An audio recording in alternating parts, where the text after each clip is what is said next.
আসসালামু আলাইকুম। তো সেদিন আমি একটা ফেসবুক পেজ থেকে কিছু কাঁকড়া অর্ডার দিই। খুব খেতে ইচ্ছে করছিল। এর আগে আমি রেস্টুরেন্টে ট্রাই করেছি। তো ভাবলাম এবার হচ্ছে বাসাতেই নিজে প্রসেসিং করে তারপর হচ্ছে নিজের মতো করে ট্রাই করি।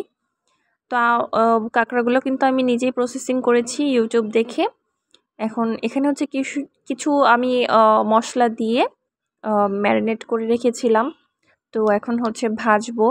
আর কাঁকড়া কার কার খেতে ভালো লাগে অবশ্যই জানাবেন। আমার কাছে বেশ ভালো লাগে সেটা বলবো না, তবে মোটামুটি ভালো। তো আমি হচ্ছে কাঁকড়াগুলোকে ফ্রাই করে নিচ্ছি। প্রায় 4টা কাঁকড়া আমি নিয়েছিলাম। 4টা কাঁকড়া, বড় সাইজের কাঁকড়া হচ্ছে 1 কেজি হয়েছিল আমার 4টাতে। তো অর্ধেকটা আমি এর আগে খেয়েছি আর অর্ধেকটা এখন ভেজে নিয়েছি। তো দেখতে কিন্তু খুবই লোভনীয় হয়েছে। কার কার কাঁকড়া পছন্দ অবশ্যই জানাবেন। আর কে কে কাঁকড়া ফ্রাই খেতে পছন্দ করেন আর কে কে কাঁকড়া রান্না করে পছন্দ করেন অবশ্যই জানাবেন।